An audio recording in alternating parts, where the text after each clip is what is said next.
안녕하십니까. 한반도 안보전략연구원 부원장 박성황입니다.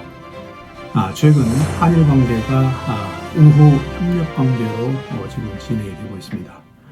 이런 시국에 제가 여러분들한테 한일 우호 관계를 보다 증진하고 우리가 양국의 관계를 좀 깊이 생각해보는 시간을 갖는 좋은 기회를 제가 여러분들한테 제공을 해드리겠습니다. 그게 뭐냐면은 조선통신사가 과거 조선시대에 일본을 왔다 갔다 했는데 그 루트를 우리가 한번 재연해보는 행사가 지금 약 9회째로 매년 개최되고 있습니다. 조선통신사 행선 루트 걷기 대회입니다. 그래서 이 부분에 대해서 여러분들한테 말씀을 드리고 조선통신사에 관한 것을 오늘 집중적으로 말씀드리겠습니다. 우선 조선통신사라는 게 뭔가를 우리가 알고 조선통신사 걷기 대회에 참가해야겠죠. 그래서 조선통신사라는 건 뭐냐면은 조선시대에 임진왜란 이전과 이후에 조선통신사를 크게 이제 두 개로 구분을 해서 얘기를 하는데 약 20회에 걸쳐서 조선통신사를 운영을 했습니다. 운영을 했는데 제가 말씀드린 것은 주로 임진왜란 이후에 도쿠가와 이에야스가 조선통신사를 재개하라는 요청부터 시작한 대규모 우리 한국 조선의 외교 사절단을 얘기를 하려고 합니다. 우선 조선통신사의 구성 및 임무를 보면은 가장 고위 대관이었던 정사, 그러니까 외교 사절단장이죠. 정사, 부사, 서장관, 그리고 종사관 등등이 있어가지고 약 300에서 500명으로 구성이 되고 조선시대 왕과 그리고 이제 각 주요 부처의 서계를 지참해서 가고 또 거기에 많은 애단을 가지고 갑니다. 예를 들어서 인삼을 메끈, 그 다음에 호피 등등 한국의 특산물을 많이 일본에 주는 거죠. 대신 일본도 이제 같이 유사한 걸 우리한테 주었습니다. 이런 조선통신사의 구성과 업무가 있는데 이걸 금년 4월 1일 서울에서 출발해서 경상도 쪽으로 돌면서 부산에서 다시 이제 대마도를 거쳐서 시코쿠 지역 오사카, 시즈오카 그리고 동경까지 가는 그런 행사가 있습니다. 그래서 이제 이 행사를 지금 추진해 나가고 있는데 조선통신사가 과연 왜 나왔는지 우리가 그 연원을 우리가 알아볼 필요가 있어서 제가 여러분들한테 그 기원을 말씀해 드리겠습니다. 원래 일본은 고려시대 후반기부터 왜구를 한국에 많이 보내서 한국의 남쪽 해안을 괴롭혔죠. 그래서 한국 조정에서는 어떻게 하면 왜구를 좀 오지 말도록 일본 채권자들한테 부탁을 필요가 있었습니다. 그래서 무로마치 시대, 한국에서는 조선시대고 무로마치 시대에 그런 사절을 파견을 했는데 그런 교섭 단계를 거쳐서 세종 10년 정도에 일본의 장군, 그러니까 천황 바로 밑에 장군이 있죠. 쇼군이라고 하는데 이 장군의 습직, 장군이 된 걸 축하하는 의미에서 한국에서 처음으로 이 조선통신사를 파견했습니다. 그 이후에 계속 임진왜란 이전까지 8번, 그리고 임진왜란 이후에 12번을 운영을 했죠. 그런데 임진왜란이 되고 나서 한일 관계가 아주 악화됐죠. 그래서 한국에서는 이 조선통신사를 운영을 중단을 했는데 일본에서 도쿠가와 이에야스가 도요토미 히데요시의 잔당을 오사카성에서 무찌르고 도쿠가와 이에야스가 실권을 잡고 난 다음에 자기는 임진왜란에 참여한 적이 없다. 그래서 한국에 화해를 요청을 했고 그 화해 징표로서 조선통신사 재개를 강력히 요구를 했습니다.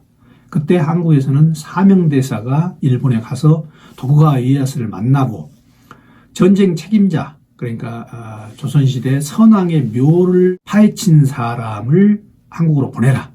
그리고 또 재발 방지를 약속해라. 그리고 포로 교환을 해서 8,000명을 보내라. 이 조건을 요청을 했고 사명대사가 그래서 도쿠가와 이에야스가 이걸 수락을 했습니다. 이게 이제 조선통신사의 유래가 된 거죠. 그러면 조선통신사를 왜 한국에서는 일본으로 보냈고 일본은 왜 그걸 수용을 했느냐? 두 나라의 사정이 있습니다. 조선에서는 정치 외교적인 목적이 많았죠. 첫째, 왜구가 계속 침범을 하기 때문에 왜구를 방지해달라. 두 번째는 앞으로 이와 같은 침략이 또다시 일어나지 않도록 재발 방지를 약속하는 거죠. 그리고 또 하나는 앞으로 실제 이 일본 조정에서 한국을 침략할지 안 할지 우리가 실제적으로 조선통신사가 가서 일본의 사정을 범으로써 우리가 그걸 판단을 한다 이거죠. 정탐의 의미도 있었습니다. 그런데 이제 형식적으로는 도쿠가와 이에야스 정부의 장군, 쇼군의 그런 그 계승을 축하한다는 그런 대의 명분이 있었습니다. 그런데 일본에서는 왜 조선통신사 수용 목적이 있었느냐? 가장 중요한 것은 경제적인 문제죠. 한국에서 나는 특산물을 받아들이고 중국의 문화를 받아들이고 그러니까 일본은 주로 정치 외교보다는 경제, 문화 측면에서 조선통신사를 수용을 했습니다. 또 하나 일본 자체적으로 특별한 사정이 있었습니다. 다이묘를 통제한다는 거죠. 일본의 사정을 잠깐 말씀드리면 천황은 상징적인 존재로 가장 위에 있지만 그 밑에 쇼군이라는 거, 우리나라 말로는 장군인데 장군이 실권을 쥐고 있습니다. 그런데 임진왜란 이후에 도쿠가와 이에야스가 실권을 가지고 그 아들들이 계속 대를 이어서 쇼군을 유지를 해왔죠. 그런데 이거는 동경 근방에서만 쇼군이지 그 지방으로 가면 지방 실권은 사실 다이묘들이 가지고 있습니다. 일본은 한국과 지형이 다릅니다. 일본은 좁고 긴 국토가 쭉 한대 지방부터 아열대 지방까지 길게 늘어져 있죠. 그렇기 때문에 그 당시 교통통신으로서 동경에 있는 쇼군이 전부 다 지방을 통치를 못합니다. 그래서 중앙 집권제를 할 수 없고 지방 분권제가 될 수밖에 없는 그 당시 사정이 있었죠. 그래서 지방의 밑에 있는 지방 영주들이 바로 다이묘 역할을 했는데 이 다이묘들이 혹시 정권을 호시탐탐할까 봐 이 위에 있는 장군들은 계속 그걸 염려를 해서 이 다이묘의 세력을 약화시키려고 했죠.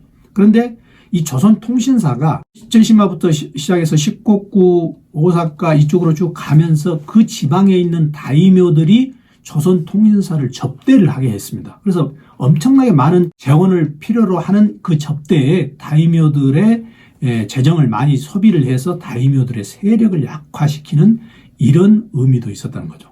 조선통신사에서 이제 갈 때는 국왕의 친서, 그리고 이제 각 부처의 중요한 일본에 관계된 서류, 이걸 일본하고 이제 교섭할 서류를 가지고 갔고 많은 예단을 가지고 갔습니다.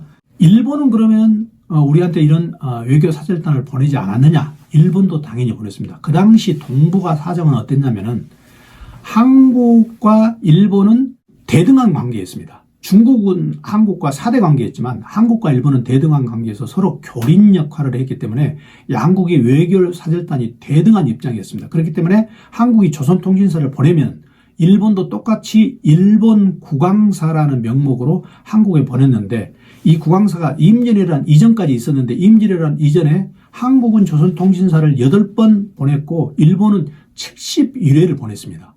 그러니까 엄청나게 일본은 많이 보낸 거죠. 그런데 이 일본 국왕사가 그 제도가 없어지게 된 거죠. 왜 없어지게 됐냐면은 나중에 임진왜란 전황을 분석을 해보니까 한국의 지리를 너무 잘 알더라. 근데 왜 한국의 지리를 잘 알게 됐느냐? 이 일본 국왕사들이 한국의 부산부터 서울까지 오면서 한국 지리를 샅샅이 꿰고 있더라. 그래서 한국에서는 일본 국왕사를 제도를 없앴죠. 그래서 이제 나머지 다른 사람들이 차외라는 외교 사절단으로 바꿨습니다. 이런 과거의 역사가 있다는 걸 우리가 조선통신사를 실제 재현하면서 알 필요가 있다는 거죠. 사실 당시에 5개월에서 8개월 정도가 걸렸는데 1158km, 보통 평균으로 1158km인데 이게 여름이나 겨울이 가면 2년 정도 걸릴 때도 있었답니다.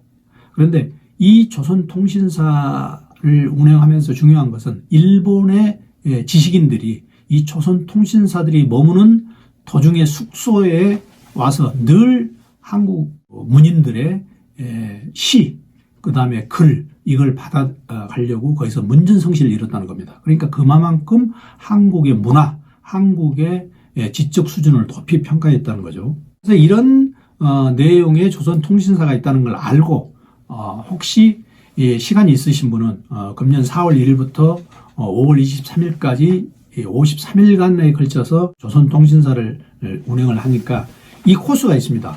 서울, 용인, 충주, 문경, 안동, 의성, 영천, 경주, 울산, 부산, 그리고 대마도, 오사카, 시즈오카, 동경.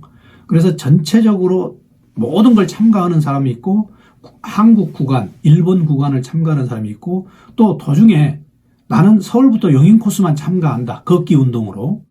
개인별로 다 이게 경비가 다르고 가장 실비로 한다고 선전을 하고 있습니다. 그래서 이 조선통신사에 혹시 참가하실 분은 이 루트를 보시고 단지 걷기 운동에 참가하지 안 해도 그냥 보기만 해도 조선통신사가 이런 거다 이걸 알 수가 있습니다. 이 행선지하고 자기 이 구역에 오는 그 시기 이걸 잘 봐두셨다가 나중에 참고 오시기 바랍니다. 그리고 행사 관련 문의처가 제가 여기 적혀져 있습니다. 전화번호도 있고요. 그래서 여기다 문의하시면 상세한 내용을 잘 여러분들한테 설명을 해드릴 겁니다. 시기가 4월 1일부터니까 여러분들이 계획을 잡으셔가지고 올레길 탐방 아니면은 단순한 그 행사 참관도 좋습니다. 그런데 이제 우리가 조선통신사 걷기 대회를 하면서 교훈이 있습니다. 뭐냐면은 과거 우리 선조들이 얼마만큼 지적 수준이 높았느냐. 일본 사람들은 지금도 우리 과거 조선통신사에 참가하는 관리들이 써준 시, 문장을 가보로 지금 여기고 있는 사람들이 굉장히 많습니다. 또 하나는 일본이 지적 호기심이 굉장히 많았다는 거죠. 그 당시에도. 그것도 우리가 유심히 살펴볼 필요가 있습니다. 그래서 이런 조선통신사 걷기 운동에 참가를 하면서 한일 간의 지정학적, 역사적 입장도 우리가 그때그때 한번 다시 새겨볼 필요가 있습니다. 지금 새로운 시대에 한일 간의 새 역사가 정립됩니다. 우리도 한번 민간 외교로서 여러분들이 운동을 하면서 참가해 보시기를 권유합니다. 시청해 주셔서 감사합니다.